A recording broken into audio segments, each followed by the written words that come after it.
Let me start on a very somber note. I hope it'll end up being a liberating reflection. You'll have to judge. GDP is slowing all over the world, everywhere. And the reason is productivity has been declining for 20 years all over the world.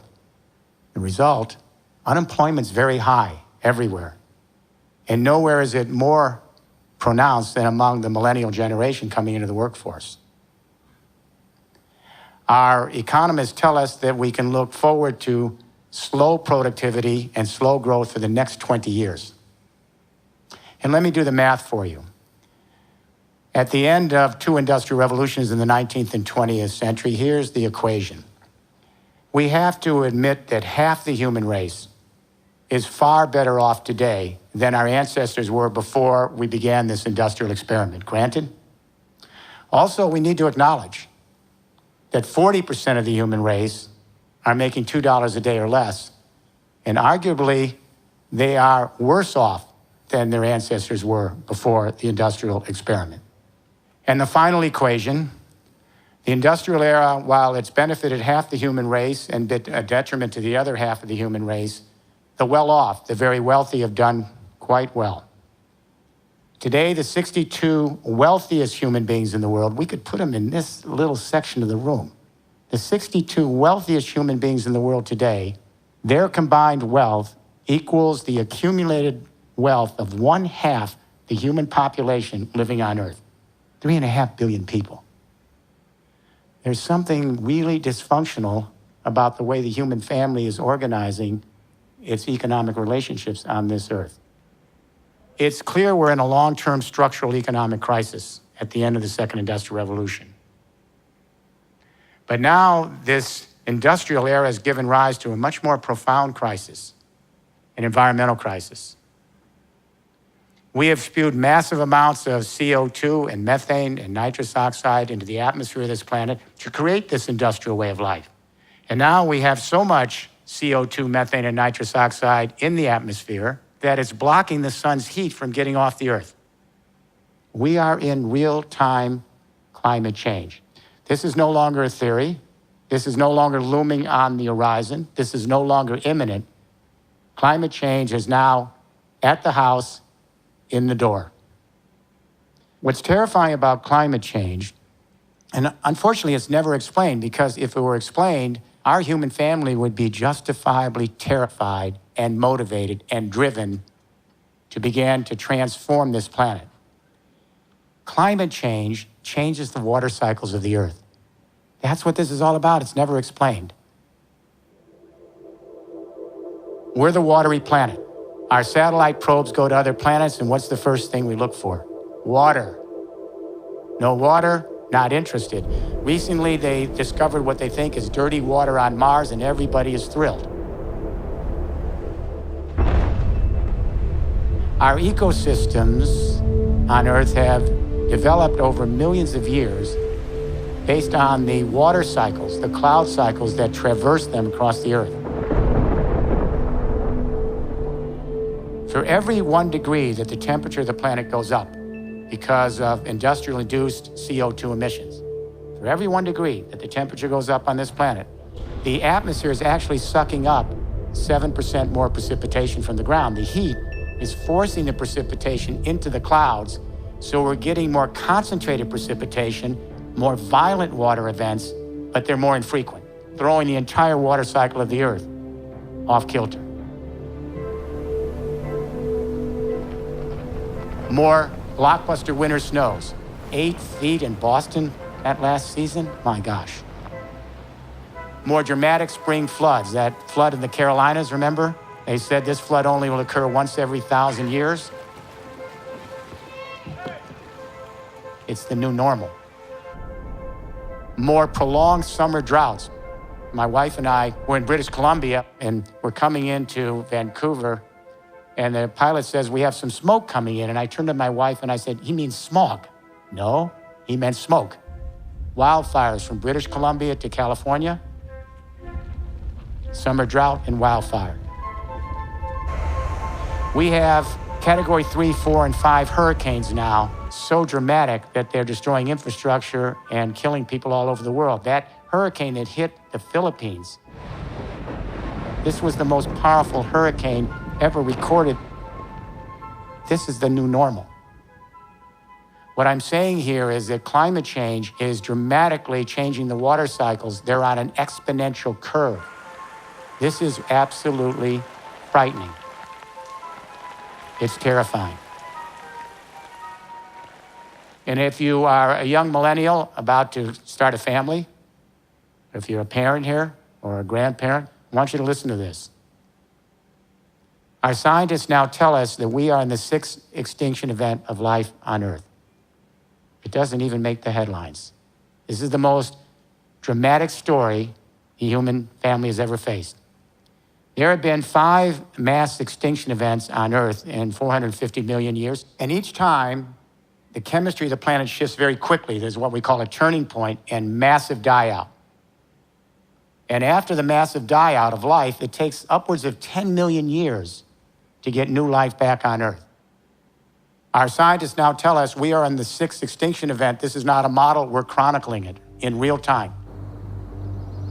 And what they're saying is that over the next 7 decades, and many of you will be around for a lot of that, and your children will. In the next 7 decades, we could lose over half the species of life that now inhabit this little oasis in the universe.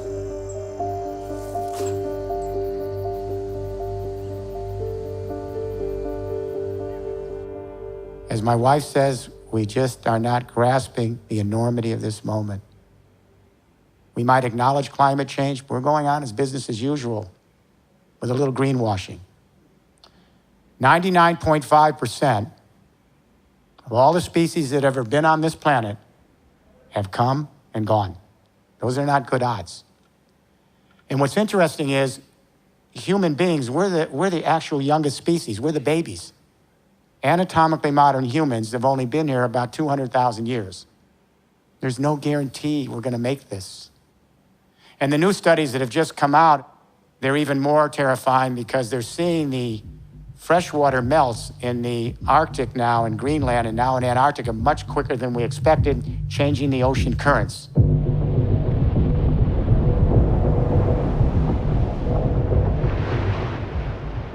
And they're talking about storms that are beyond anything we can imagine that we've ever seen in human history by the end of this century.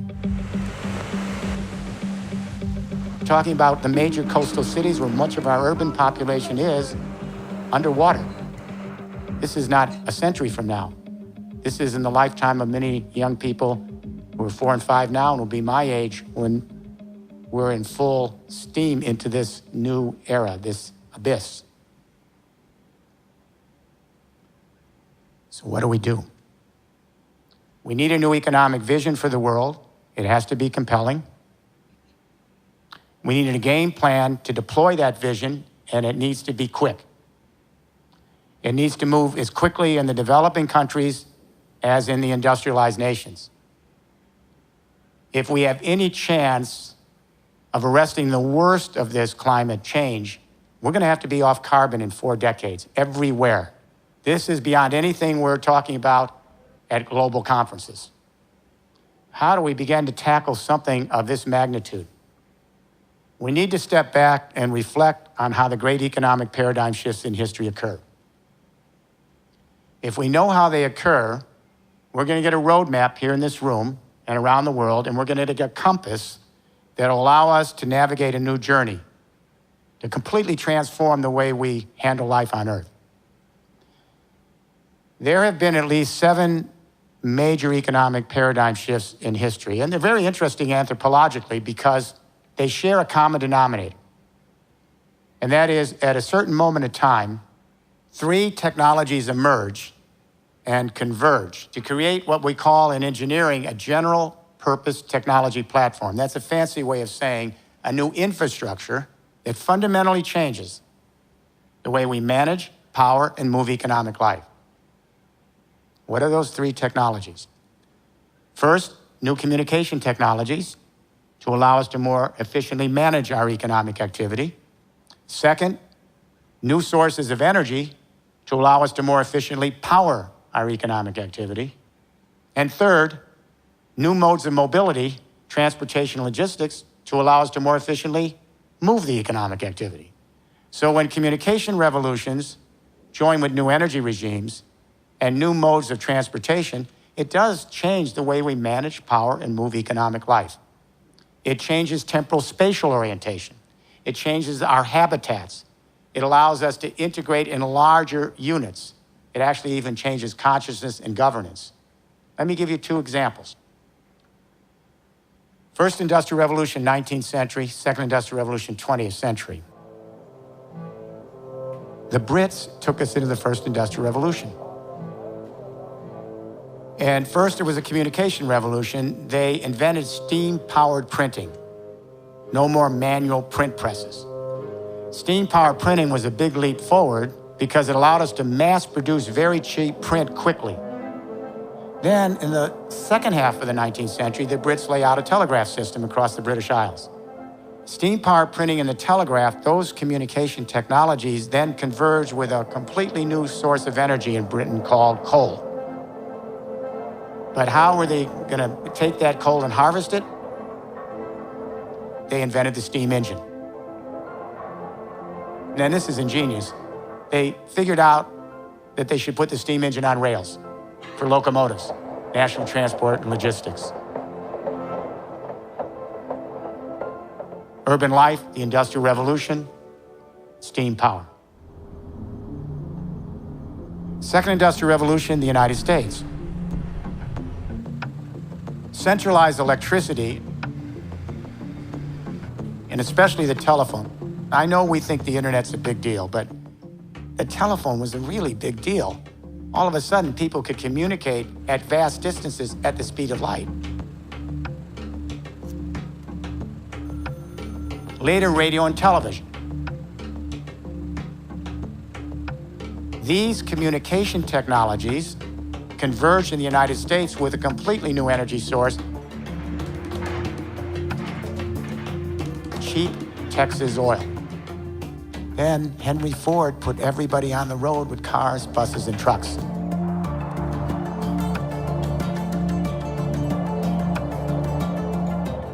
Second Industrial Revolution changed the way we manage, power, and move economic life. That Second Industrial Revolution took us through the 20th century. It took the whole world through the 20th century, and it peaked in July 2008. All right, welcome back to the show here. Oil to 147. We went. Remember that month? In that month, Brent crude oil hit a record price of $147 on world markets. And when it hit that record price, the whole global economy shut down, silenced, completely gone. That was the economic earthquake. The collapse of the financial market 60 days later was the aftershock. Mayhem, carnage, a bloodbath.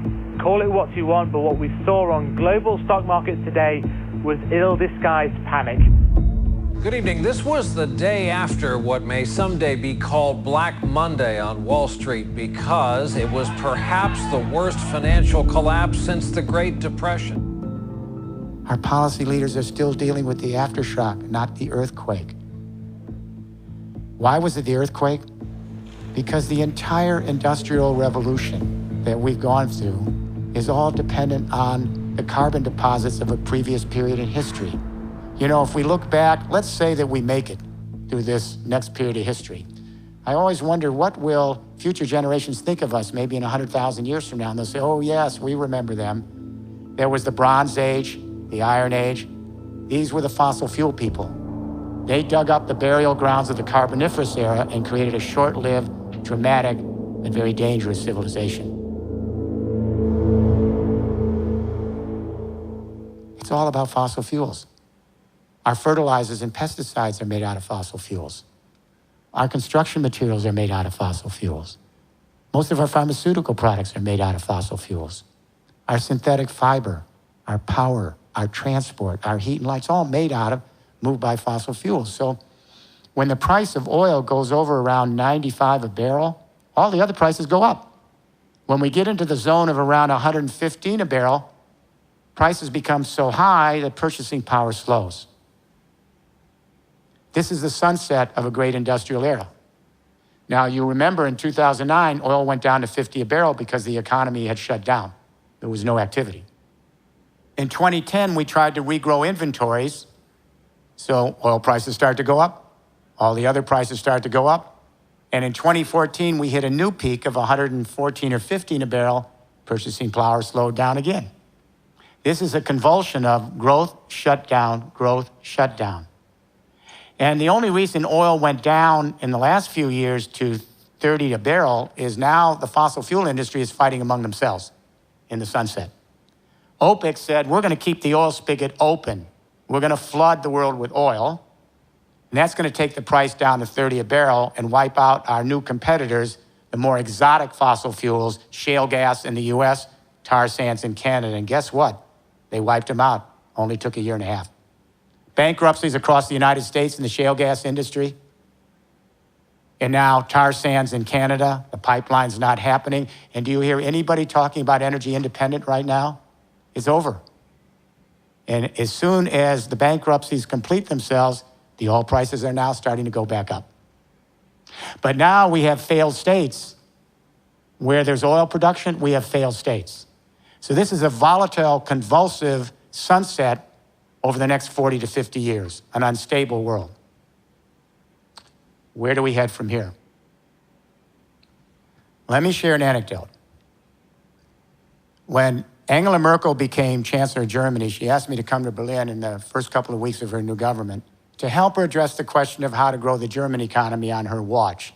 Now remember, in terms of per capita, Germany is the most robust capitalist market economy in the world. When I got to Berlin, the first question I asked the new chancellor, I said, Madam Chancellor, how are you going to grow the German economy when your businesses are plugged into a platform, an infrastructure of centralized telecommunication, fossil fuel nuclear power, internal combustion road, rail, water, and air transport, and that infrastructure peaked in its productivity in Germany years ago? Let me talk about productivity. This is crucial. Our economists are lamenting, they're asking, why has productivity been declining for 20 years? We have all these new killer products coming out of Silicon Valley. Why is productivity declining? I'm going to share with you a dirty little secret in economics that economists don't like to talk about. We used to believe that there are two factors that drive productivity in standard economic theory: better machines and better performing workers. But when Robert Solow won the Nobel Prize for economic growth theory in the mid-1980s, he actually let the little secret out. He said, we've got a problem here. When we trace every single year of the Industrial Revolution, these two factors, better machines, better workers, it only accounts for about 14% of the productivity. So Robert Solow asked the big question, where's the other 86% of productivity come from? Don't know. Moses Abramowitz, the former head of the American Economic Association, said, quote, this is a measure of our ignorance. Now, wouldn't you think economists would know where productivity comes from because that's the basis of the discipline? Here's why they don't know. When classical economic theory was penned in the late 1700s, the vogue was Newton's physics. Newton was the big guy in town. Everybody wanted to use Newton's metaphor so they could be more scientific because he had discovered the laws that run the universe, supposedly. The economists also fell in line. For example, you know Newton's law, for every action, there's an equal and opposite reaction? Adam Smith borrowed that metaphor for his invisible hand of supply and demand. For every action on the supply side, there's an equal and opposite reaction on the demand side. Newton's law, a body in motion stays in motion unless disrupted. Baptists say borrowed that metaphor, the French economist. And he suggested that, well, supply will stimulate demand, which will generate supply, which will stimulate demand unless disrupted. All of our economic theory, if you go back and take a look at it, it's all based on Newton's metaphors in physics. There's only one problem with this. Newton's physics has absolutely nothing to do with economics. Nothing. Nothing. Economics is governed by the same laws that govern the universe, the solar system, the biosphere on Earth, and every single thing you and I do in our economic life while we're here on this planet. Here are the two laws that govern everything in the universe, including our economy. The first law of energy says, all the energy in the universe is constant since the Big Bang. No new energy has been created, no energy has been destroyed since the Big Bang. That's the conservation law. The second law of energy says that's true, that the energy isn't created or destroyed, but it always changes form, but only in one direction. From concentrated, the Big Bang, to dispersed through the galaxies. From hot to cooled off through the galaxies. From order to disorder, from available to unavailable. Entropy is a measure of the energy that's still there, but not available to do useful work. There are three systems that we can talk about in thermodynamics. An open system that exchanges matter and energy with the outside world. A closed system which exchanges energy with the outside world, but doesn't exchange matter. And an isolated system which doesn't exchange matter or energy with the outside world. The Earth, in relation to the solar system and sun, is B. We get plenty of energy for the sun. We don't have to worry about this for billions of years. But in terms of the fixed matter on this planet, we don't have a lot of additional matter coming down here. We get a few meteorites, a little cosmic dust, but whatever we have in terms of fixed matter, which is a form of energy, has been here since we blew off the sun and cooled off. All of you have smartphones on you right now, and there are little granules of rare earths in those phones. They've been here since the Earth has been here. That's a form of energy. It's a material form. So, here's what economics is all about. We extract low entropy available energy in nature, a rare earth, a metallic ore, a fossil fuel. We extract it, and then through our value chains, we store it, we ship it, we produce goods and services from it, we consume it, we recycle it back to nature. Those are value chains. At every step of conversion, when we take nature's resources and move it through society, at every step of conversion, we have to embed energy into that good or service to get it to the next stage of what it becomes. But we lose some energy in the process of that conversion. This is called aggregate efficiency in economics. Aggregate efficiency is the ratio of the potential work versus the actual useful work you actually embed in the good or service.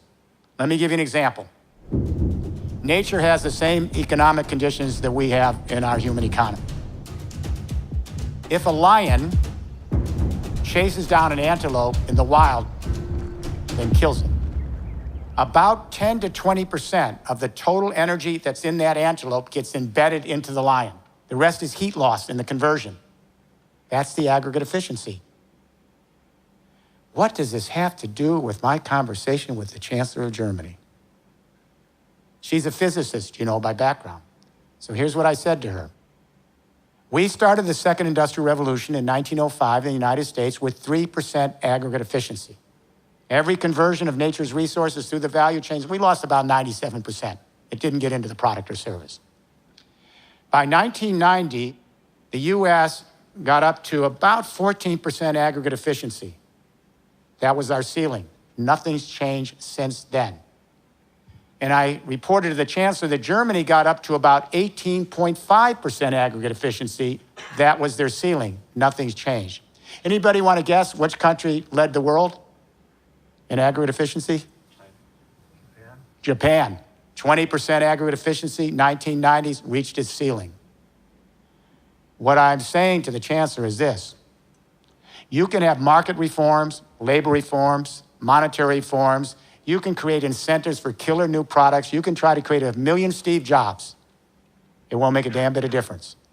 If your businesses are still plugged in to a second industrial revolution infrastructure, you can't get above the ceiling of 20% aggregate efficiency anywhere in the world.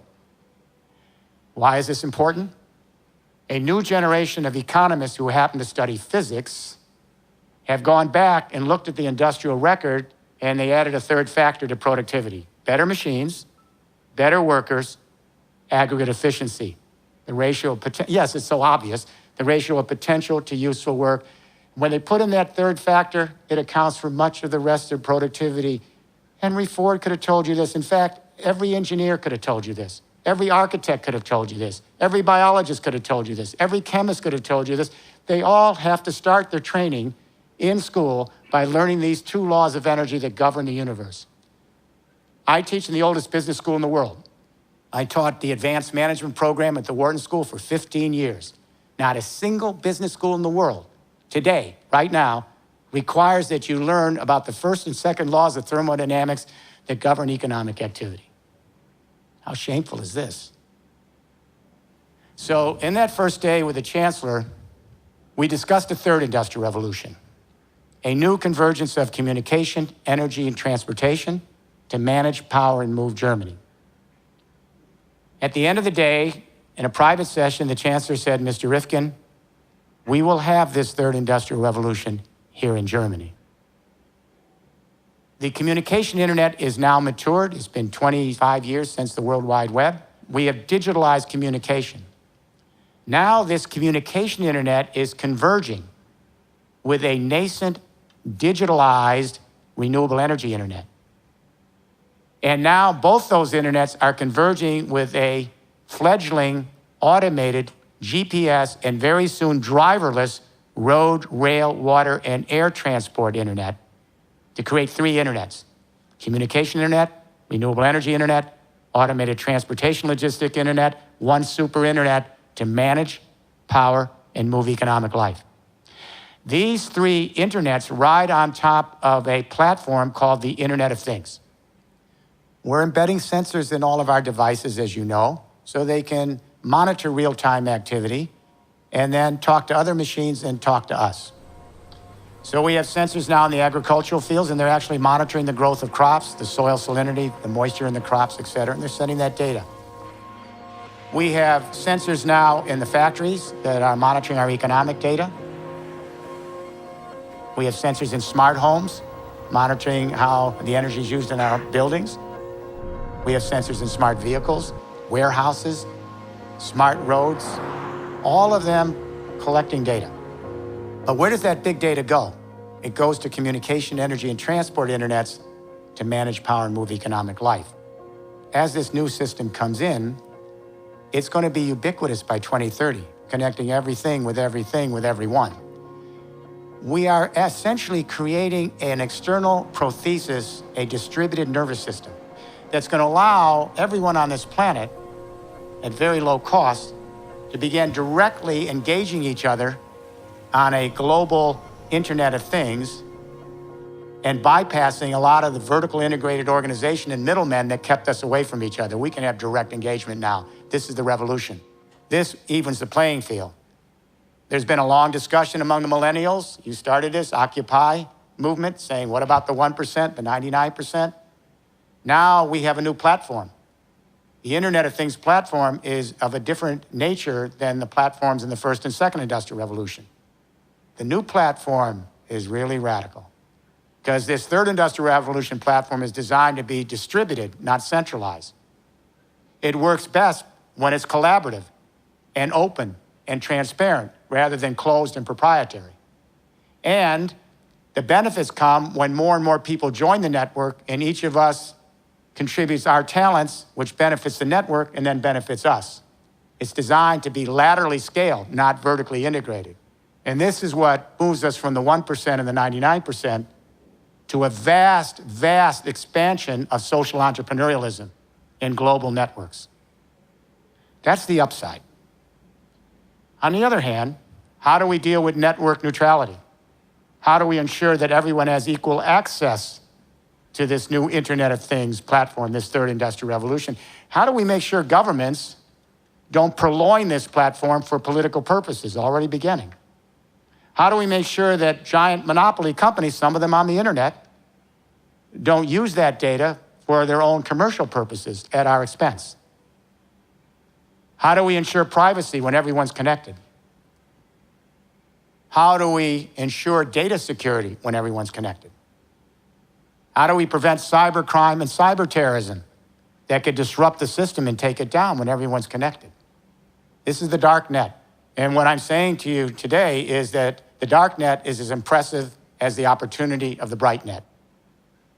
And I would say that the next 3 generations, beginning with you and your children and grandchildren, you're going to be heavily engaged in a new political movement, and that movement's going to be to ensure against the darknet prevailing and making sure that we all have equal access so the human family can engage in a distributed nervous system and begin to have a vast expansion of social entrepreneurialism. This is the political struggle that starts with the millennials, your children and grandchildren. This is an uphill battle. This is not a cakewalk. I'm not a technological determinist, and I'm not a utopian. Technology just enables, and then the question is, how will that journey end? It's a big question mark right now. But let's assume, for the sake of this afternoon, that we're going to be able to deal with all the complexities of the dark net, and it's a big challenge. Here's what this Internet of Things platform provides. Let's say here at Brooklyn, you're a SME, a small and medium-sized enterprise, or a cooperative, or a nonprofit. You can go up on this nascent Internet of Things platform that's already emerging. It's not theoretical.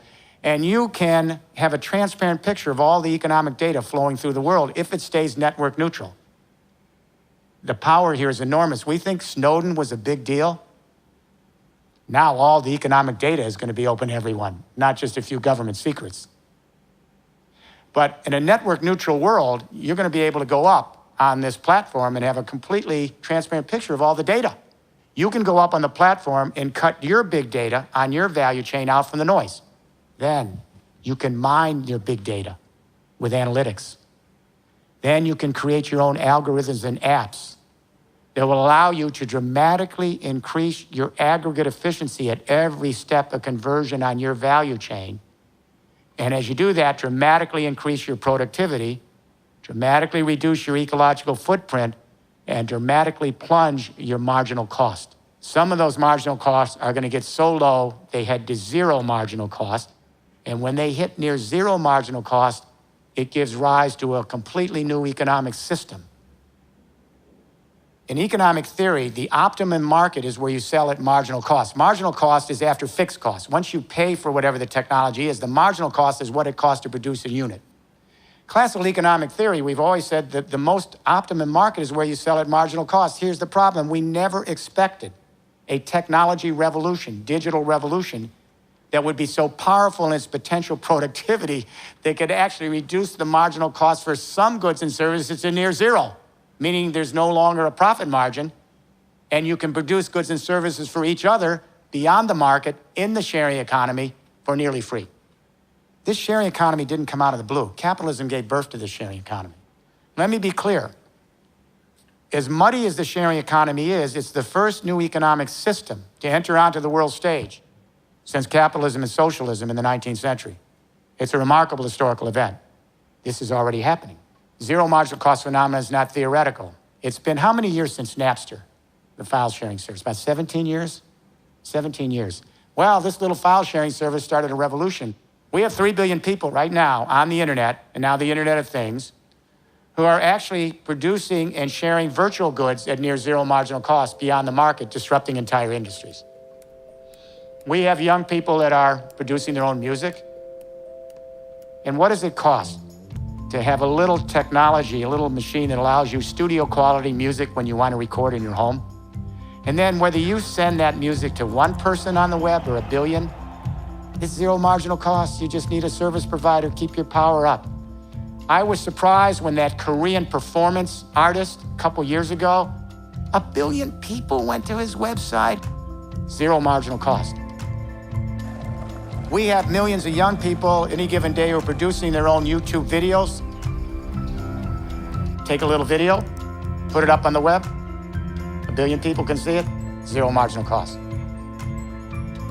We have people producing their own news blogs and social media, near zero marginal cost. We have millions of people contributing to Wikipedia and constructing the knowledge of the world and a nonprofit website for free. This is the most improbable experiment I could ever imagine. I don't know how Jimmy Wales came up with this. I would have said this cannot succeed. Adam Smith said each individual pursues their own self-interest and never cares about the public good. But in pursuing their self-interest and not giving a damn about the public good, by pursuing their self-interest, the society is better off. I always thought it was a little dubious, but that's how we grew up. But apparently, none of the millennials have read Adam Smith. Because, for example, in Wikipedia, you're all freely giving your talent, putting things up on Wikipedia, constructing the knowledge of the world. You democratize knowledge in less than 15 years, and the accuracy is... Now, book publishing. What's happening? People are creating their own free ebooks. My new book came out on the Pirate Bays before we could publish in our languages, and God bless them, they were ranking it before Amazon could even touch it. We have 6 million college students taking massive open online college courses taught by the best professors at the best universities. They're getting college credits. It's free. You can't win here. You millennials have won. Unless we outlaw all the technology, we've got to find a way to live with it and find value with it. Entire industries have been disrupted in the 17 years since Napster. The music industry has shrunk. Television has declined because everyone's producing their own YouTube videos. You're all producers, sharing with each other.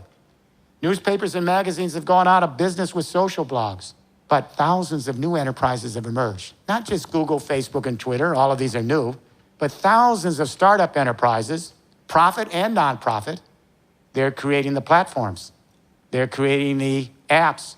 They're creating the connectivity. They're using the analytics and the data. It's a revolution. Well, we thought there'd be a firewall here. And certainly we could understand how zero marginal cost brought on by digitalization would affect the virtual world, but we didn't think it would move over the firewall to the physical world. What I'm saying with the zero marginal cost society is that firewall is broken now. It's called the Internet of Things, completely gone. We have millions of people now producing their own renewable energy right now at near zero marginal cost, free. And now as we move to car sharing, and as we move to driverless transportation, we're going to see the marginal cost plunge toward near zero in transport and logistics in the next 20 years. Let's go back to Germany. What's happened in the 10 years since that first conversation with the Chancellor? We are now in Germany at 32% of all of the electricity powering Germany now is solar and wind, right now, in 10 years. And this is a northern country, doesn't have a lot of sun. We're going to be 35% of the electricity, solar and wind, by 2020. We're going to be 100% renewable energy by 2040. Absolutely. And what's interesting is the fixed cost of introducing the solar technology and the wind turbines and the geothermal heat pumps. Solar and wind are on an exponential curve, just like computers. When I was a kid in the 1940s and 50s, there's only a few computers. They cost millions of dollars.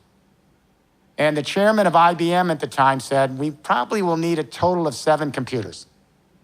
Maybe 7. This was an optimistic forecast. We did not anticipate exponential curves in computer chips, Moore's law. So all of a sudden, Intel figures out that their engineers are doubling the capacity on that chip every 2 years. This is still going on. So even if you're making $2 a day, everyone's going to be connected to the Internet of Things within less than 15 to 20 years. And the fixed costs are going to be as cheap as your cell phones in 20 years. Everyone's going to produce their own green electricity. These exponential curves are not going away. You know how much a solar watt used to cost?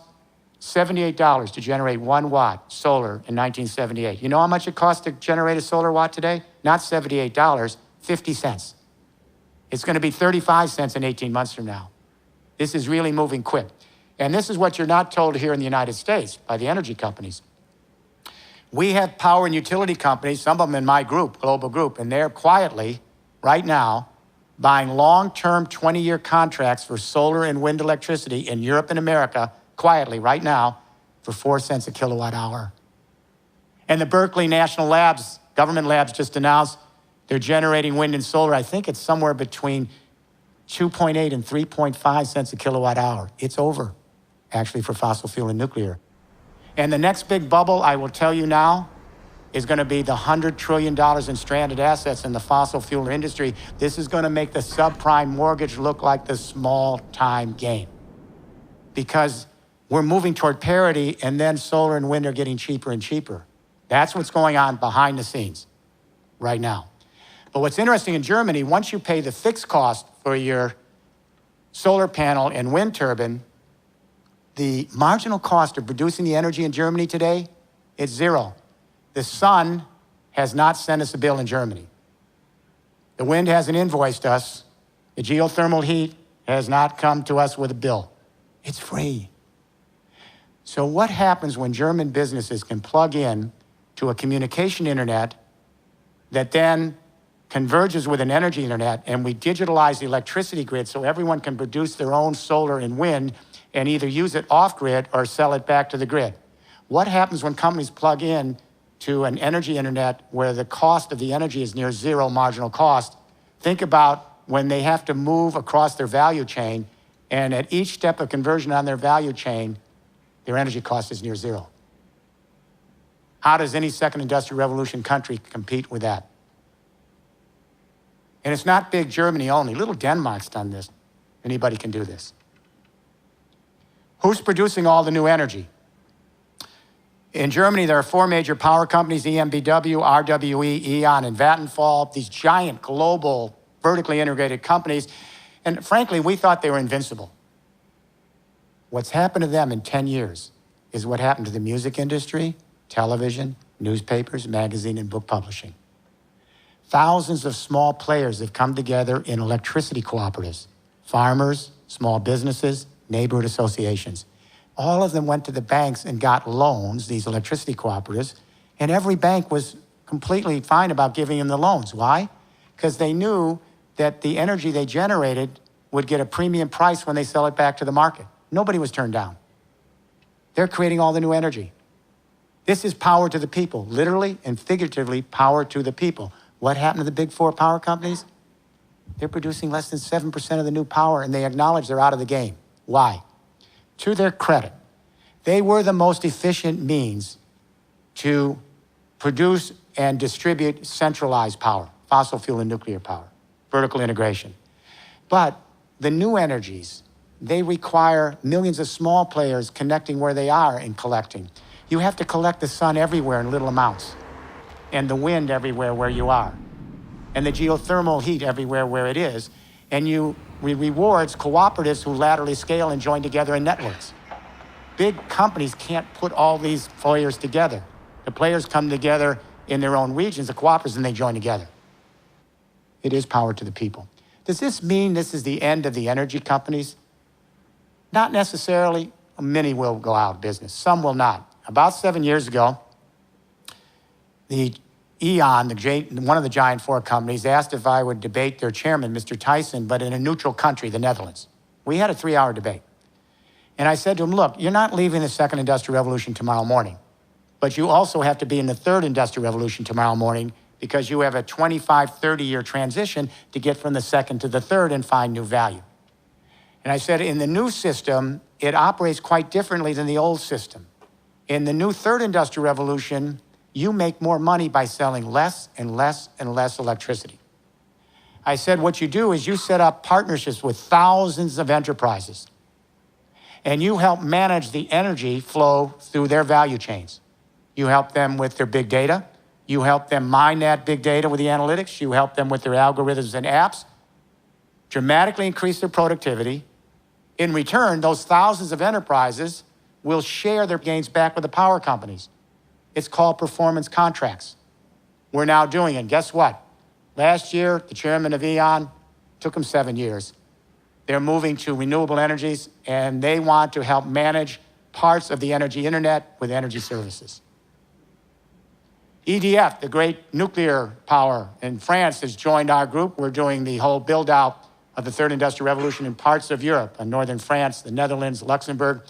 And EDF said, we're with you. They're on the ground helping lay this out. They're not leaving nuclear tomorrow, but they see that the handwriting's on the wall. So the companies that don't go there, we don't need them. It's not just Europe, now China. When President Xi came into power with Premier Li announced that and I was pleased, he announced he had read my book, The Third Industrial Revolution. He put out a public announcement. I'd never met him. I'd never even been to China. And he instructed the central government of China to begin looking at these themes that I'm laying out to you to move China to a third industrial revolution. They're mindful in China. They lost the whole first industrial revolution. They missed almost all the second industrial revolution and came in the tail in the last 10 years. And they said, we're not going to lose the third industrial revolution. We want to collaborate with the third industrial revolution. And they said, quote, be among the leaders. To show you how fast they move, I've been shuttling back and forth, but after the first visit, it was about 11 weeks later, the chairman of the state grid, which is the largest electricity grid in the world, announced an $82 billion four-year commitment to digitalize the Chinese grid so that millions of Chinese people could produce their own solar and wind in their local communities and share it back on an energy internet. That started this year. Yeah. Watch Europe, watch China. The coming together of the communication internet with the renewable energy internet gives rise to the automated GPS driverless transportation logistics internet. We built the whole global economy in the second industrial revolution around car ownership. That's what this was all about. You've thrown us a curve. You really have. Apparently, you don't want to own cars anymore. This is grandma and grandpa. They got two cars sitting in the driveway, cleaning and waxing them every few weeks, and they're never used. Or they're at the office 90% of the day, never used. You don't want to own cars. You want access to mobility and car sharing networks, not ownership of cars in markets, correct? So there's a problem here. The problem is, for every car shared in car sharing in the sharing economy, we're eliminating 15 cars. This is both the problem and the opportunity. Larry Burns was the former vice president of General Motors until a few years ago. Now he's a professor at the University of Michigan. So Larry just did a study, very revealing. He studied Ann Arbor, Michigan. We can eliminate 80% of the vehicles with better mobility, cheaper. Now let's extrapolate Larry's study. We've got 1 billion cars, buses, and trucks choking us in traffic around the world. They're the third major cause of global warming emissions. The number one cause of global warming emissions is buildings. But in Europe, we're now retrofitting those buildings, transforming into micro power plants and big data centers off carbon. Anybody know what the number two cause of climate change, global warming emissions are by industrial activity? Number one's buildings. We always talk about it. Number three is transport. What's number two? Consumption of meat. Meat. We have 1.3 billion cows. They take up about 23% of the land mass of the earth. I love cows, but the methane they produce is a major contributor to global warming, much more powerful than CO2. And then when we pasture those animals, we have the fertilizers that emit nitrous oxide, and it goes on and on. And I should say that, without mentioning names, even some of the prophetic voices in the climate change debate will never mention this because they do not want to antagonize people and even suggest that we may want to change our diet and move down the food chain so that we can live healthy, respect our fellow creatures, and at the same time, mitigate climate change. So you never hear this in the debate. Never. Number three is transport. So if Larry's right, Larry Burns, we're going to eliminate probably 80% of the vehicles in the world in the next 2 generations because the millennials, your children and grandchildren, are never going to own cars again. This I know. And the remaining 200 million vehicles, they're going to be electric. They're going to be fuel cell driven. They're going to be operated by near zero marginal cost renewable energy. This is already happening. They're going to be 3D printed with composite recycled materials at low marginal cost. They're going to be driverless. This is already happening. This gets to the question of, is this the end of the road for transportation companies? Not necessarily, but they have to change their business model. While they're still in the second industrial revolution selling cars, buses, and trucks, they have to move to the third industrial revolution where they help manage vast networks along with all the other players. This is a very cool thing that happened about 6 weeks ago. Daimler asked me to join them. Daimler invented the internal combustion engine, so I'm always mindful they're a step ahead. And the chairman of Daimler Trucks brought together 350 journalists from around the world in Germany, asked me to come in. I laid out the same story we're talking about here. And then the chairman of Daimler Trucks, who's one of the 8 board of directors, he announced that Daimler's in a new business, and that is logistics on the transportation internet. And he announced that Daimler had equipped in the last 3 years 300,000 trucks full of sensors, 300,000 vehicles, and they're on the roads now. These are what I call big data, mobile big data centers. And these trucks are collecting data all across the transport corridors of Europe on traffic flows, weather conditions, availability of warehouses, all of the data you would need if you're a small business, a large business, or just a homeowner to be able to increase your aggregate efficiencies and productivity, reduce your ecological footprint, and anytime you're involved in moving shipments from A to B. Then, this is what's really interesting. He dimmed the lights and they went to a helicopter feed live on the German expressway. And the helicopter zooms in on these 3 trucks on the German expressway, and then they went right into the cab of the trucks, and the drivers are waving and talking to everybody in the room. And the chairman of Daimler Truck said, "Okay, gentlemen, take your hands off the wheel, take your feet off the pedals." All of a sudden, the drivers became software analysts. No longer drivers, they were software analysts monitoring the data. The trucks then started to platoon together, automated, into a mobile data, almost a train going down the highways, collecting data. So they're providing the data and then the analytics so that you will have apps so that you can find ways to increase your aggregate efficiency and be a player in the system. Smart. So how do we finance this? How do we pay for this? We are laying out a plan in Europe called Digital Europe, Smart Europe. And working with the European Commission, we're building this out over the next 10 years. But the big question is, how do we pay for this infrastructure region after region across all of Europe to connect us in a digital world where we can begin to enjoy the new opportunities? So the question came up in Brussels, and I said, we've got all the money we need. The problem's not the money, it's what we're doing with the money. I'll give you an example. In America, it's the same situation.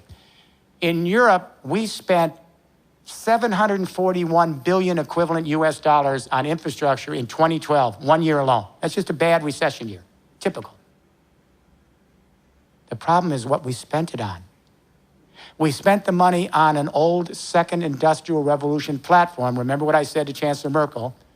And we peaked in the productivity 20 years ago at 20% ceiling, and we can't get anything more out of it. We're stalled, which stalls the economy, stalls the smart startups, stalls the entrepreneurial expansion. So I said, if we simply reprioritize our investments, spend some of it patching up the old infrastructure, we don't want it to collapse, but reprioritize so part of those funds each year go to each region so that they can begin to build out and scale up a third industrial revolution infrastructure with an Internet of Things platform, we will be there in 30 years. This year, we reprioritized our funding at the EU, and beginning in January of next year, regions across the EU will secure EU funding, leverage against private equity, and each region will customize and build out, like Wi-Fi, their plan, and then connect up region to region to region. We call it Digital Europe. We have a similar plan called China Internet Plus across the regions of China. Where's the US here? The coming together of this revolution will involve every industry: telecom, cable, ICT, consumer electronics, transport, logistics, construction and real estate, all the retrofitting. All the industries are involved. And it means work. What I'm suggesting here is that we have one last surge of massive employment involving semi-skilled, unskilled, professional, and conceptual labor. We have to build out this smart infrastructure. Robots aren't going to do this. We have to take the entire energy complex of the United States. Think of all the infrastructure and all the technology, all those stranded assets. We have to convert all of that infrastructure from fossil fuel nuclear to distributed renewable energy. We have to retrofit every building in the United States. That's what we're going to do in Europe. Because you can't install the renewable technologies until the buildings are efficient. That means huge jobs for energy service companies and for the construction and real estate industry. Robots won't put in the insulation and the new windows and the doors. And then we have to install all the renewable energy technology. Human beings have to install that technology and all the smart technology that monitors the equipment and puts in the digital advanced meters. We have to take the entire electricity grid of the United States, which is dumb, servo-mechanical, embarrassing. It's 60 years old. It barely functions. And we have to transform the entire electricity grid to smart digital so that we can manage these three internets. This is going to require professional talent and unskilled and skilled labor for 2 generations. We have to take the entire transportation grid of the United States and turn it from dumb to smart road, rail, water, and air. Who's going to install the thousands of charging stations in all the buildings? Fuel cell outlets, the smart sensors? This requires human beings. This means 2 generations of work, and guess what? It's financed by the payback of the energy savings. You don't have to have huge government involvement here. You simply have to have the enablement so energy service companies can be set up, and we transform every building in the United States to a node. These nodes then connect, and they are the big data centers. They are the micro power plants. They are the transport hubs with electric charging stations. The nodes connect like Wi-Fi, and all those nodes, those buildings, homes, offices, factory, that's your Internet of Things. That's a huge job for the construction industry, and you pay back by the energy savings. You can't default on the loans. But the technology doesn't do it alone. We have to change consciousness. I'm only guardedly hopeful. I'm not naive. I'm guardedly hopeful. I think that what I've said is really a tough challenge. But I'm guardedly hopeful because human beings are the most social creature on this planet.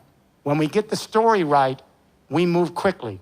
I'm always amazed when I fly and I see electricity grids across continents and highways and urban centers, and I think, my God, that was all done in 50, 60 years? It's amazing. When we get the story, we move quick. We're a very social creature. The coming together of these 3 internets, communication, energy, and transport internets on top of an Internet of Things platform, it changes the way we think about life. Let me give you the best example. We've got millennial parents now that are sharing toys on these millennial websites where you go up and you pay a subscription fee one time and you're in the system, then you can get a toy, any kind of toy you want, and by age category, and give it to your child. This is creating the real revolution. The parent traditionally brings home a toy, and they say to their daughter, this is not Christmas. Santa Claus didn't get you this toy. We bought this toy at a store, and we're giving this toy to you. This is your property. This is not your brother's toy, and this is not your sister's toy. This is your toy. You need to take responsibility for it and take care of it. What did Mom and Dad just say to me? The first thing I caught is this isn't my brother and sister's toy. That's pretty relevant. Now, status, power, negotiability. I'll never let my siblings ever use this unless they pay the price. They're learning possession of property in markets. There's nothing wrong with that. But now on these toy sharing websites, parents are bringing home these toys, and pretty soon they're going to come in a driverless drone at near zero marginal cost. Now the parent's giving this toy and saying, another little child played with this toy, and she had a lot of fun with it, and she really took good care of it because she knew one day you'd want to play with the toy. And we hope you take good care of it because one day another child will want to play with the toy. What the child is learning now is this toy is not a possession. It's not status. It's not power. It's not negotiable. It's simply access to an experience for a moment of time, then another child gets to use it. They're learning how to be part of a circular economy where we distribute things in the sharing economy over and over and over. Nothing goes to the landfill. I like a system where you have both opportunities. There's nothing wrong with being property. There's nothing wrong with having possessions and some status. But it's also nice to have another option where part of our life is being able to access an experience in time and then share it with someone else. I don't think capitalism is going to disappear, but I think it's going to find value by creating a relationship so that it finds value with the child it gave birth to, the sharing economy. And right here in this room, you are already in 2 economic systems day to day, right here in Brooklyn. Part of the day, you're in the market, you're sellers, you're buyers, you're owners, you're workers. You're producing goods and services for each other for a profit in the marketplace, and you have property. But part of the day, you're in the sharing economy. You're sharing virtual goods, entertainment, news, social blogs, Wikipedia, and now energy and car sharing. And while it has capitalist parts to it, it's also a sharing economy where you can reduce the cost. And by 2050, we will have 2 mature systems. Part of the day, capitalist market with a profit margin, producing and selling to each other. Part of the day in the sharing economy, beyond the market, freely producing goods and services for each other. That's already started. That is not going to go away. Your generation is moving from ownership to access, from markets to networks, from consumerism to sustainability. From market capital to social capital. Does this all sound familiar? It's a revolution. None of this is being taught in the schools, by the way. That's why this is really a revolution. And there are three things that I've noticed that give me some guarded hope. There's a basic change going on with you people in this room that's strange to older people. There's a change in the way you define freedom, the way you define power, and the way you define community. And these changes really suggest the real revolution. For my generation and generations before me, freedom was very simple since the Enlightenment. To be free, in an Enlightenment perspective, is to be an autonomous agent, to be self-sufficient, to be independent, to be not beholden to others, to be an island to oneself so that one can have freedom as exclusivity. For the millennial generation that grew up on the internet, autonomy is death. Being an island to oneself is death. Because for your generation, you ask the question, how can I flourish to the full extent of my possibilities here on the planet? And it's clear that your answer to that is, I flourish to the extent that I'm embedded in network after network after network, community after community, where I can share my talents, and those talents can benefit the network and come back to benefit myself. I'm free because I have access, and for you, freedom is not exclusivity. It's not being an autonomous agent. It's inclusivity. It's access to others in networks. Do I have this right? This is very alien to our generation. We may have to change all the constitutions in the world. This is a completely different idea about freedom. You have a different sensibility about power, which makes the older generation very nervous. We essentially have believed that power always has to be a pyramid. It goes from the top down. That is power. There's no other way to define power. It's a pyramid, from the one to the many. But young people that grow up on the internet, it's strange because you grew up thinking that power has to do with the networks you're engaged in. For you, power is not vertical, it's lateral. For you, power is being enmeshed in network after network where you benefit each other. Open source. This is so strange to our older generation. We do not have this notion of power. It makes no sense to us, actually, but it makes total sense to you. And finally, I think most importantly, we're seeing a change in the way a younger generation perceives identity to community. I grew up in a post-Westphalian world, the nation state. We were very clear on community. That is, each individual is born to be an autonomous agent, and we're each sovereign. We are each a sovereign to ourselves. And each of us, as a sovereign to ourselves, we compete with other sovereign individuals in the marketplace for scarce resources in a zero-sum game. Our nations represent us because they are sovereigns. And they represent all the millions of individual citizens who are sovereigns against other nations.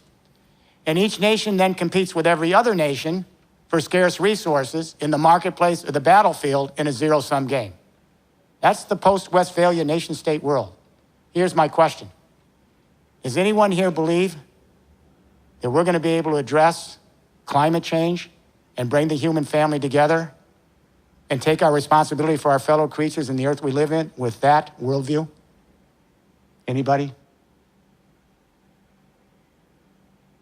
What we're beginning to see with millennials, and I don't want to overstretch this, but I'm beginning to sense a shift from geopolitics to biosphere consciousness. Just beginning to see it. Hope it doesn't go away. I don't think it will. The biosphere is that 19 kilometers from the stratosphere to the ocean, where all life and all the chemicals on the planet interact to maintain the ecosystems, the biology of the earth. We're getting 14-year-olds coming home with biosphere consciousness, and so they're becoming the biosphere police. We got young people coming home and saying to their father, why are you using so much water here while you're shaving? Can't we turn it off once in a while? We're wasting the water. They're saying to their parents, why is the little red light on the TV? We haven't been in that room for 3 weeks, wasting electricity. They're saying to their parents, why are there 2 cars in the driveway? Why can't we at least car share one? They're saying to their parents. This is the one I'm particularly fond of. And it brings a smile to me. We actually have young people coming home, and at dinner time, they're asking their parents where the hamburger came from on the table. Yes, I'm sure some of you have had this experience. You're saying, did that hamburger come from a rainforest? Did they have to destroy the trees for 4 little inches of topsoil, which only gives you 3 years of grazing, so that that cow could become my hamburger? And when those trees are destroyed for the topsoil to graze the cow for the hamburger, the kids are smart enough to understand, the high school kids, that those trees harbor rare species of plant and animal life that only live in those canopies. They go extinct. And then they connect the dots. If the trees disappear for the soil to graze the cow for the hamburger, those trees are not there to absorb CO2 from industrial emissions. And that means the temperature of the planet goes up. So then a mother cannot feed her children if she's on the farm because she's getting spring floods, summer droughts, and wildfires because of the hamburger. These kids are learning ecological footprint, junior high school, and they're coming home. They're beginning to understand that everything each of us does all day long, and even when we're sleeping, intimately affects some other human being, some other creature, and the planet we live in. This is so alien to the way your previous generations grew up. You're beginning to connect the dots and say we live in an indivisible biosphere community. There's no escape. This isn't just academic. Our well-being depends on the well-being of the whole system and all the creatures in it. We have young people who are beginning to extend their empathic concern to the rest of the human family because you're all Skyping on global classrooms. Heck, 1 billion of you are on Facebook. That's the largest fictional family in history. And what's promising to me is that part of this generation is also beginning to empathize with our fellow creatures. Not just the polar bears and the penguins on the poles, but all of our fellow creatures. And I got to tell you, my wife and I are into animal rights and animal protection. Our fellow creatures have a right to be here. We do not have a right to end existence for them. This is their planet, as well as our planet. So I think we're beginning to see a shift in the notion of freedom, how we perceive power, our sense of community. We're heading to a biosphere frame. This is all good. Let me be clear on why I've been doing this work. I'm terrified about climate change. I began working on energy issues, it was in 1973, and wrote a book, Entropy on Climate Change, in 1980. I thought we had more time. I did not anticipate the feedback loops. We couldn't even see them until they came, and then each feedback loop creates 10 more on an exponential curve. We just didn't see it. We thought linear. Now we're really scared. I'm going to tell you, we are really, really scared. Because now we're in a runaway exponential curve on the water cycles. We didn't see it. The fortunate thing is we now have a new infrastructure paradigm, a third industrial revolution, that can allow us to move off carbon quickly in 3 decades. We have the technology that allows us to do this because zero marginal cost is the ultimate metric for reducing ecological footprint. If people equipped with little technology are constantly finding new analytics and apps to increase their aggregate efficiency at whatever value chain they're in, it means we're using less of the earth and getting more out of it. In other words, more of the energy or materials gets into the product, less is lost. Then if what we do produce is shared, share the cars, share the homes, share the toys, we're distributing in a circular economy over and over. Nothing needs to go to the landfill. Every resource is always there for us. If we move to the energy internet, there's no reason why everyone on this planet shouldn't be producing their own green electricity right where they are at very low cost in 25 years from now in this exponential curve and sharing across continental energy internets. And if we go to a car-sharing, driverless transport grid, we can eliminate 80% of those vehicles that have taken a big hunk of the earth to put online. This is a plan, and what we've done, a lot of businesses are working with us around the world on this, and we say to people, if you have another plan, step forward and tell us what it might be to address climate change and move the economy. And I always get silence. Because the only other plan is to stay where we are, and that's taking us to an economic crisis and an environmental abyss. But here's what I'd like to do. I'm going to turn it over to you. Let's think about your sensibilities and find out if we can come to some common ground on how we can begin to move this from this little room out to all the larger communities and networks we're in. Is that a deal? Who wants to start? Hello, my name is Lina, and my question will be related to technological unemployment. Yeah. What is your take on that? We are moving to an automated world. There's no doubt about it. However, as I said during the talk, We've got 2 generations of massive employment. That's clear to lay out this infrastructure. That's going to require millions and millions of jobs. We know this on the ground as we're laying this out in Europe right now. It's a huge amount of jobs. Robots can't do it. AI can't do it. This is infrastructure shift. However, as this smart digital economy and society moves in, it can be run by very small supervisory workforces with analytics, big data, algorithms, and apps. That's why we call it smart world, smart society, smart economy. Then what do we do once we have the smart society in and it's automated, running by analytics? We're not going to pay people just to do nothing. We already know where the employment's going. And that is, as we continue to automate the market economy, employment's shifting to the nonprofit social economy and the sharing economy. We already know that. The nonprofit sector is the fastest growing employment sector right now in the world. It's about 9.5, 10% of the American employment, paid employment's in nonprofit. Why is it heading there? Because in the social economy, the nonprofit economy, and large sections of the sharing economy, social capital is as important as market capital. And in this realm, the nonprofit realm, the social economy, the sharing economy, it requires human beings, engage with other human beings.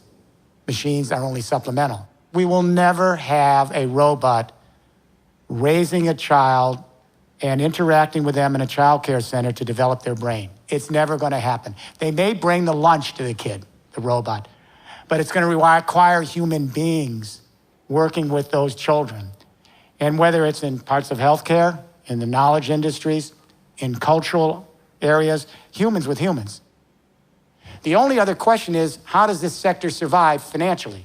Johns Hopkins University does a study of nonprofits in 40 countries every few years, and guess what they found? Over half the income for nonprofits, which are one of the biggest employers now, comes from fees for services. If you're doing health research, you set up a health clinic. You get fees for services, and then you can continue to do your nonprofit research. If we get any of this transition right, we automate the market, we move to social capital, where we can use our minds much more expansively so we can learn to live as a human family and steward each other, steward our fellow creatures, steward the earth. That's a much more noble mission. I believe that in order to create a better tomorrow, we also need to look at rehabilitating our psychology. Yeah, I'm in agreement with you. And I have to say, our academic disciplines, I'm going to step on more toes. The academic disciplines in our school systems are so moribund. It's dysfunctional. We have an internet generation that lives one way of life in terms of their mind outside the classroom and another inside the classroom. In the classroom, for example, when we think about education, the first thing we realize is the classroom looks a little bit like a factory. These big, giant institutions. And the kid comes in there in first grade, a little boy or girl, and they immediately realize there's a central authority, the teacher. They have to be silent. If they share knowledge with each other, it's called cheating, and they're expelled. And they learn that their mission is to be efficient, but only in the sense of being able to have the skills they need to follow orders and tend the machinery of the Industrial Revolution. Yet, an internet generation out of school, you're all sharing knowledge. The whole point of the internet is to share your talents and skills, open source, no intellectual property, and begin to crowdsource the knowledge of the world together. That is so different than what you're getting in school. So let me say one thing about this. You know what we're doing in northern industrial France? All 7 universities have come together in 200 high schools, and the universities are led by Catholic University of Lille. Here's what they've done. All faculty now teach interdisciplinary so that you learn various perspectives, and there's more than one way to look at things, and you have to share a common language. No silos. Secondly, all the students now are put into modules in teams, and they work with their teams, and the students have to teach each other. The teacher becomes a facilitator and a guide, but the students have to teach each other, and if they share knowledge, it's good, it's not cheating. Then they learn that knowledge is not power and something one possesses at the expense of the other. Knowledge is the shared experience you have as a social being. And the learning now is clinical. What's the good of learning if theory isn't brought together with practice? So their learning is clinical. They've taken service learning, which you all did here, and they've elevated to pedagogy. So whatever you're learning, you have to apply it with your fellow citizens in the neighborhoods where these universities are.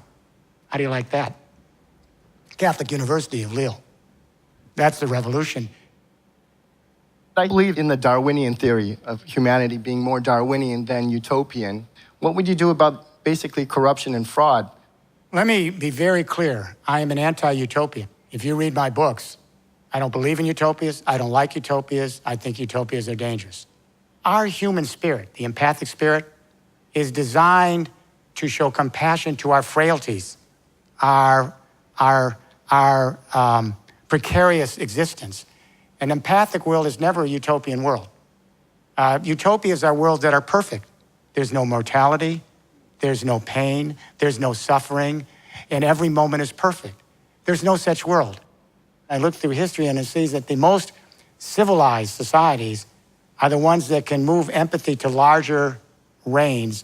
And there's a history of that, of empathy. So I like an empathic world where we understand each other's frailties, we show compassion with each other's desires to flourish, we reach out to each other, and we do this every day. And when someone that we know is in joy or pain or suffering, we do this with our fellow creatures that are in trouble. It's the empathy that runs day-to-day life, not utopias. And I think George Frederick Hegel got it right. He wrote a little passage that I read 40 years ago. He said, happiness are the blank pages of history because they are the periods of harmony. I thought, what does that mean? Over and over, I kept thinking of it. Well, he's right, because when you read historians and you read their view of history, you think we're pretty pathological creatures, because historians always chronicle the mayhem, the genocides, the wars, the redress of social grievances, because those moments are extraordinary, not ordinary. They imprint a stamp on us. They move us to fright and flight because they're so extraordinary, they're remembered for generations. But when you then chronicle all of history as if it's a series of these very, very dysfunctional episodes in life, you get a pretty dire picture of the human race, correct? Happiness are the blank periods of history where most of us, as we evolve our empathic concern to larger social units, our day-to-day life is reaching out to each other in some ways to help, to show our concern, to provide our compassion. It's not the few. We do this as the multitudes. I'll give you an example, cooperatives. You never hear about cooperatives in business school. There are banking cooperatives and housing cooperatives and agricultural cooperatives and construction cooperatives. In some countries, they're the largest banks. They're the social housing. It's never mentioned in business school because it's a different form. It's people coming together and sharing their destiny.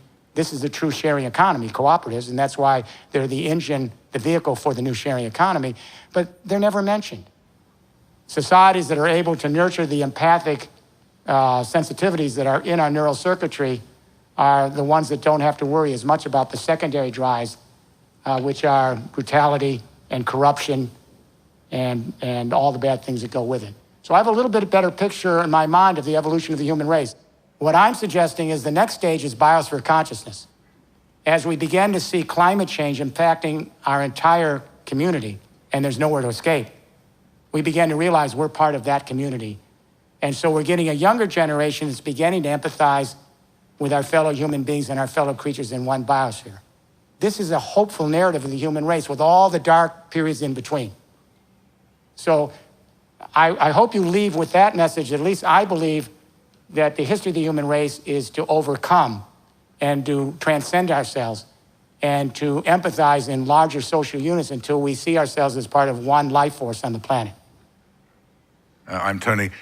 I think you might be coming up against something with these new corporate agreements that they want to foist on us, TPP, TIPS, and so on. But they do seem to contain provisions that would put corporations at an advantage over governments, over elected governments. Well, let me give you a counterpost. There's another kind of agreement emerging with very different politics. President Xi and Premier Li introduced an idea called One Belt, One Road, the Belt and Road Initiative. This is a very different initiative because here's the U.S. trying to isolate, if it will, China with its specific agreements, corporate-led. And the Belt Road Initiative is the idea of resurrecting the old Silk Road from Shanghai to Rotterdam. But it requires a different sensibility.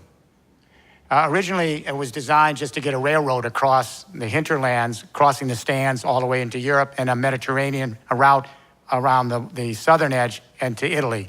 But then it quickly escalated to a conversation, wait a minute, Europe's doing Digital Europe, the Internet of Things platform, third industrial revolution, and that it not only will be in the EU, but our partnership regions in the Mediterranean.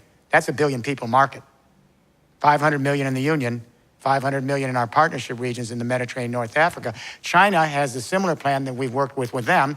It's identical, called China Internet Plus. So the conversation quickly led to, well, wait a minute. Europe is China's largest trading partner. China is Europe's second largest trading partner. How about a Belt Road Initiative from Shanghai to Rotterdam? That's now in deep conversation, but it requires a different sensibility. No one can control the Internet of Things platforms centrally because it's designed to be distributed. That's the resiliency of the system. And so that if any one power, any nation across the region, is going to try to control it from the top, you can't do it because you can go off grid. And I think all the parties are aware of this. And in my dealings in Beijing and Brussels and in Berlin, they're aware that this is a new partnership. It requires collaboration. You got to share best practices. You got to share the science and technology. You got to get over the suspicion. Everyone benefits in the network. It's not geopolitics. It isn't we control, we close, and then we overpower you. It doesn't work in an Internet of Things world. You have to have it borderless. It has to be open. It has to allow you to have a distributed ability to go off and on when you want and have blockchains. So I think this Belt Road Initiative is quite interesting because it may not just be for Eurasia. This may be a vision that would be for a millennial generation, a vision that could move from the Americas, from Canada and the United States down to Chile. Then you have really a distributed biosphere infrastructure revolution, not a traditional geopolitical revolution. And therefore, it requires everyone to be involved because everyone's a player. My name's Danielle. How do you see your vision and what you've been talking about affecting large food systems in industrialized countries as well as developing countries? You know how much energy the agricultural system uses?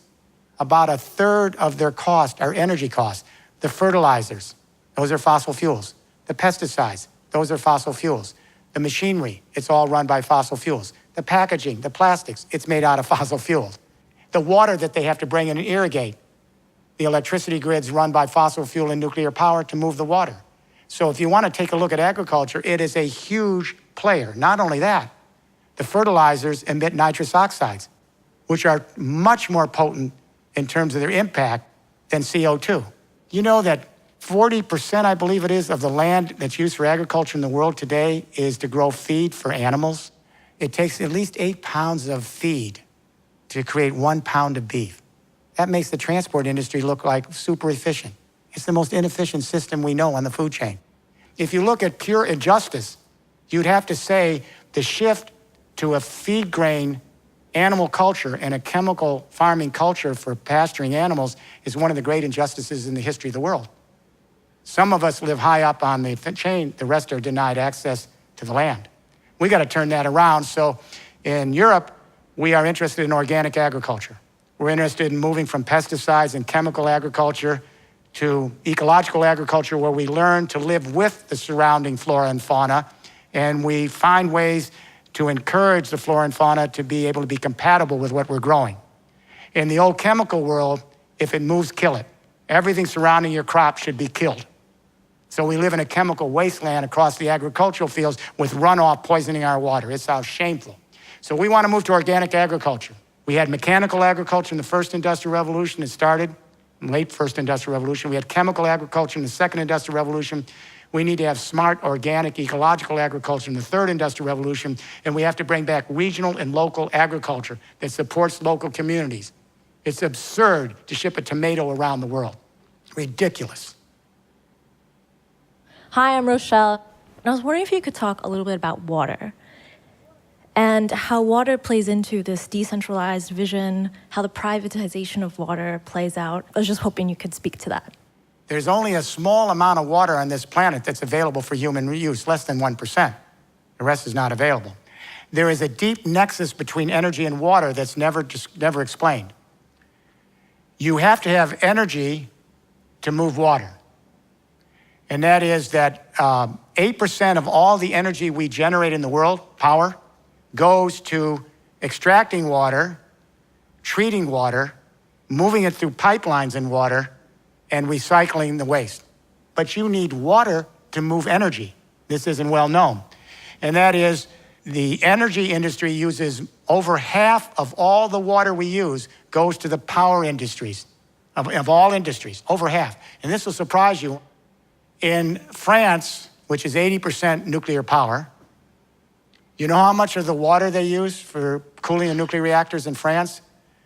Almost 50% of all the fresh water consumed in France goes to cooling the nuclear reactors. Yeah, and when the water comes back, it's heated. So it's dehydrating ecosystems that are already facing drought for their agriculture.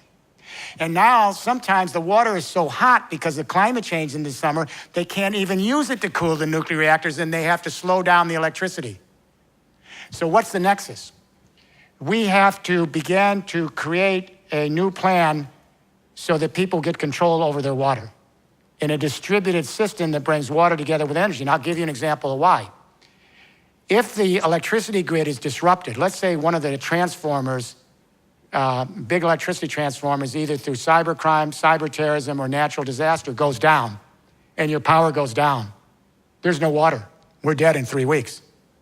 That's how vulnerable the system. That's why we have to build in resilience by keeping it so distributed. So what do? I'm in Haute, France a couple of weeks ago. This little startup, they've taken a whole social housing complex, huge housing complex. They took the whole roof and turned it into a cistern. Why did they do that? Because the water falls, and as it falls, it generates electricity in a turbine. So they're using it for electricity, but now we're saying use it as a cistern. So if the power grid goes out and you can't get water, you're dead in a couple of weeks. You have the water right built in to your home, office, and factory on the roofs or nearby. You can share it in a cooperative.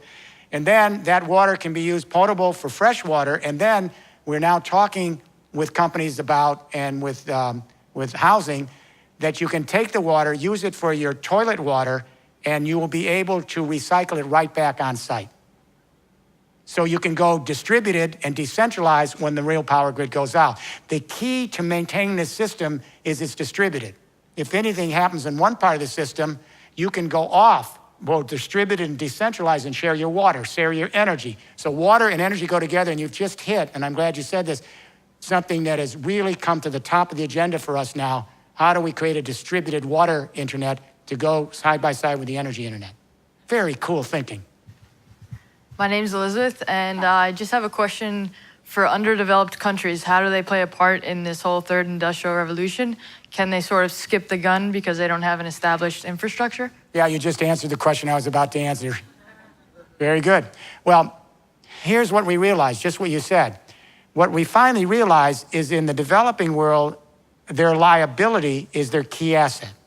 Their liability is they have no infrastructure. That's their asset. Because it's easier to build version infrastructure with new codes and regulations from scratch than to take an old infrastructure with old codes and regulations and transform it. So what we're learning in the developing world is this can move more quickly. We saw the opportunity that the developing world can leapfrog right past the first and second industrial revolution into the third. So the United Nations has now embraced the third industrial revolution narrative that we've just talked about tonight. The biggest problem in the developing world, no electricity. Ban Ki-moon has made this his pledge, universal electricity. We got 1 billion people that have no electricity. They're in the dark. We have 40% of the human race with infrequent, not reliable electricity. And what keeps women enslaved in this world is no electricity. And what we see with these big families and these patriarchal, brutal conditions and male-oriented cultures, no electricity. Why? Because with no electricity, women are the slaves, the children are the slaves. More children, more hands on deck that can actually carry the energy load.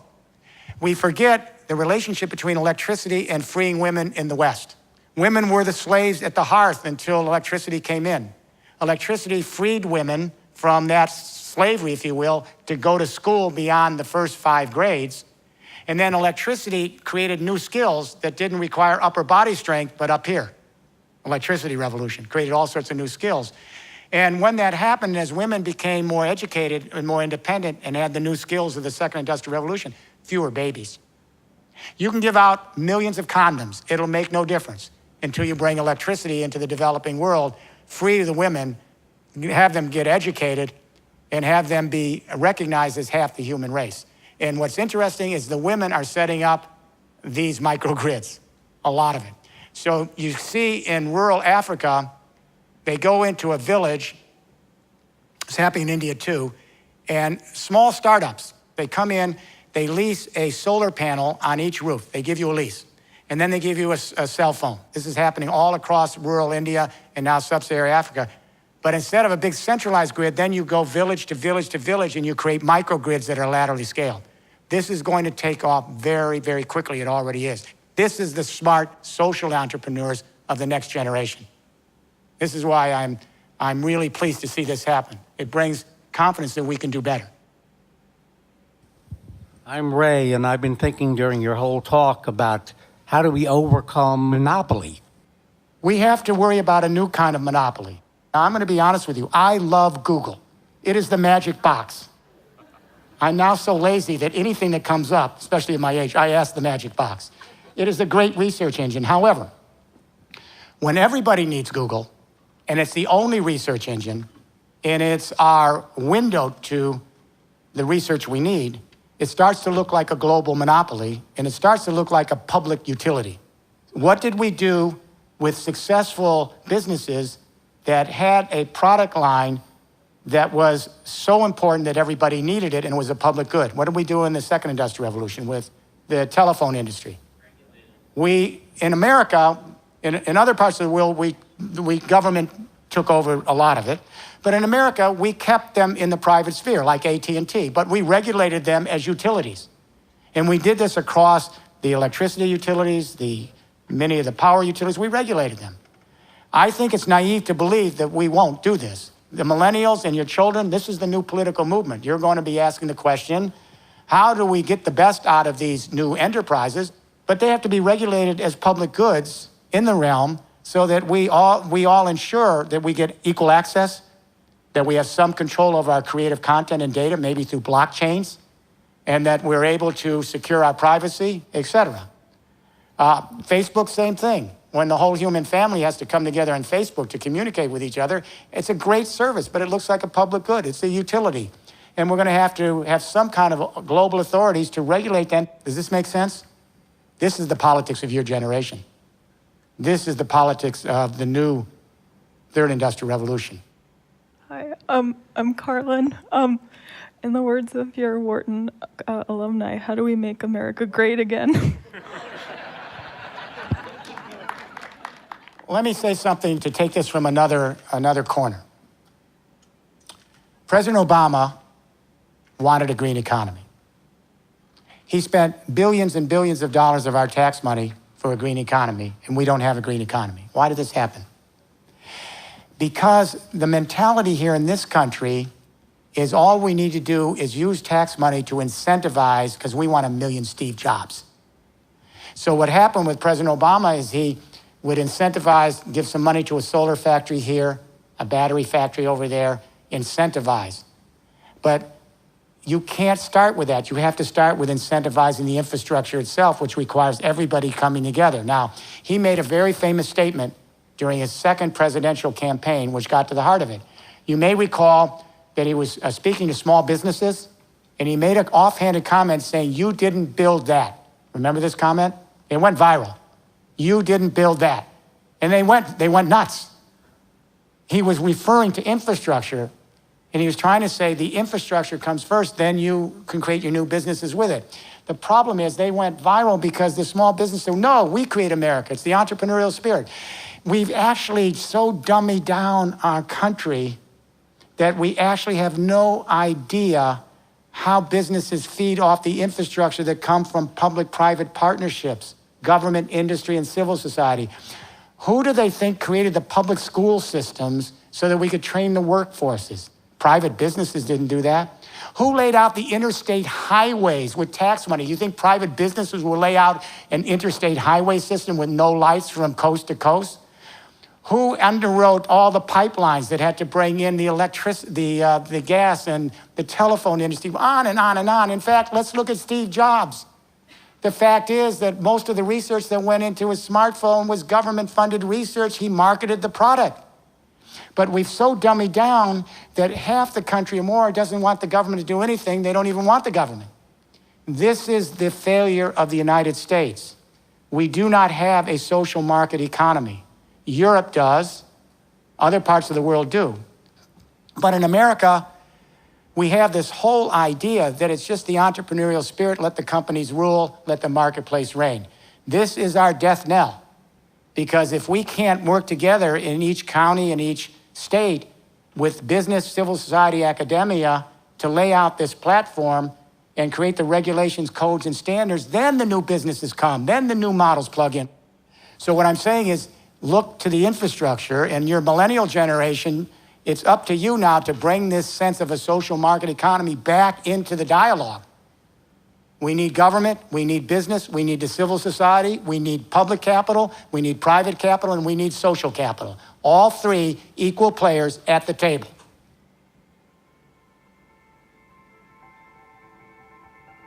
So here's what I would say in closing. I know you get frustrated, and sometimes you think, my gosh, it's going too slow. But now's the time to redouble your efforts. We all have to really come together. We've got one generation, yours, to lay down this new consciousness, this biosphere consciousness.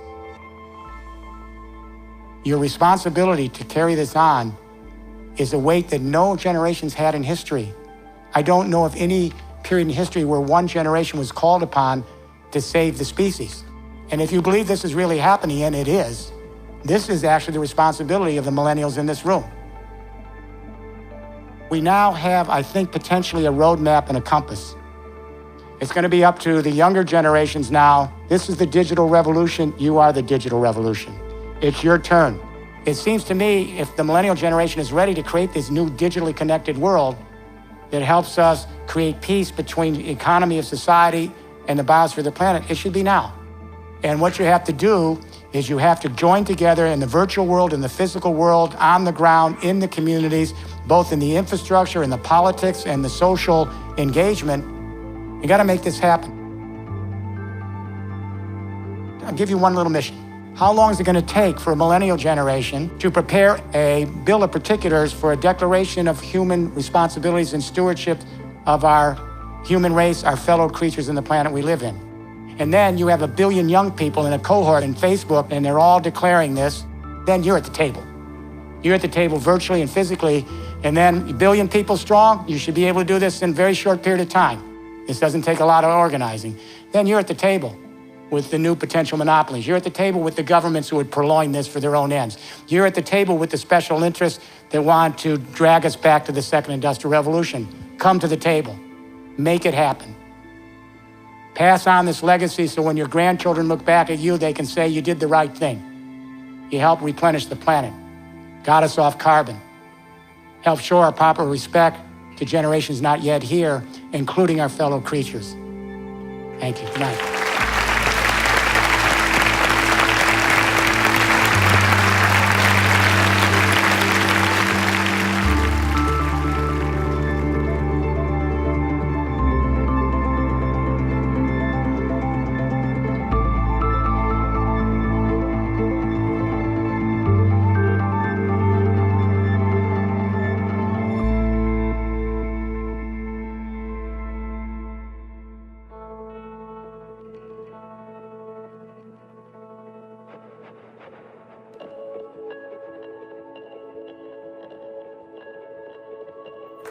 Hi. Right now?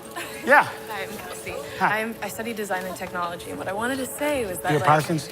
No, Okay. SBA. Okay. But the real problem is that a lot of people who have this passion and who really do care about this stuff, we're getting purchased out. And Yeah. so the real thing is everyone doesn't have the same enemies. The people who really care, they're going to be purchased and they're going to end up working for someone somewhere, and they're going to feel like they have to compromise. On what Yeah, it no, I is understand. Well, they it's really a wanna do. delicate game every day.